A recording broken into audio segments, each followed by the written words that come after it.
Hello everyone! Pasyal tayo sa Wilson Dental Clinic. First time pala namin itong pumasok sa isang dental dito sa Canada. So ayan, bungad pa lang. Ay, ang ganda na. Mapapawaw ka talaga sa loob. Ayan oh. Oh, diba? Ang ganda sa loob talaga. Oh, ayan oh. Meron pa silang VR. Ayan, tinuturo na kami ni ate. Meron din massage. Ayan oh, ang ganda.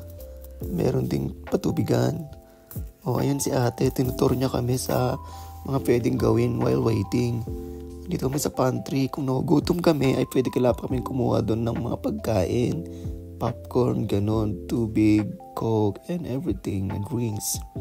So, ayan, sinusundan namin si ate. Nagpapaliwanag siya na lahat daw ay free. Kung naboboard daw, ay pwedeng maglaro ang mga bata din. So, ayan, tinuro kami doon sa playground ng mga bata. Ayan, oh, high-tech. Tuwang-tuwa talaga si Alden dito. Gusto niya mag-stay pa ng matagal dito while waiting. O, diba? Hindi maboboard ang mga bata. Ayan, oh, ang ganda. Sana all. So ayan, tinuturo na kami doon sa may pinagbubunutan ng ngipin. So napakadami dito, napakadaming dentista, kaya mabilis lang matapos. Kaya pagka-appointment mo, so go agad, hindi mo na kailangang mag-antay pa ng napakatagal. So ayan o, ang dami. So magpapacheck up lang naman si Bebe. Ayan, oh, pak na pak, diba? So ito naman yung pambata. Ang ganda, talagang matutuwa yung mga bata na magpapa-check up ng ngipin. Pagkatapos na ma-check up, pumabunot yung ngipin, merong free na laruan. Ayan o, diba? Wow, ang ganda talaga. So ayan, habang nag-aantay kami ni Bebe, nagpapa-check up si mami niya, ayan, naglalaro siya, nag-iPad. So ayan, gustong gusto niya yan. O diba? Dati naboboard yan lagi.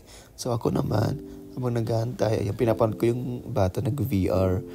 Gusto ako din sumunod kaso ang tagal niya. O ayan o, gusto ko sana ma-experience kaso ang tagal. Isa lang kasi yung VR pero grabe, may pa-VR while waiting dito sa dental. Mapapawaw ka talaga. So ayan, nagutom ako. Pumunta na lang ako sa may pantry. Kumuha na lang ako ng drinks. At ayan o, dahil free opportunista tayo. Ayan. Tapos pumunta tayo ng popcorn. Tapos lace and everything. Pagkatapos kumain, ayan, pupunta ako dun sa may massage area. Ayan, namnamin natin ang pagiging opportunista. Oh my God, ang sarap. So habang nag-aantay kami, sana tagalan pa ang check-up ng bebe namin sa kanyang ngipin para makapag-massage pa ako ng matagal dito. Ay, ang sarap buhay. Ayan, ito pala ay libre. Kasama ito sa benefits ng aming company. So kapag regular worker ka na dito sa Canada, ay free na lahat ang medical, dental, and everything. Kasama na ang family mo. Yun ang tinatawag na extended benefits.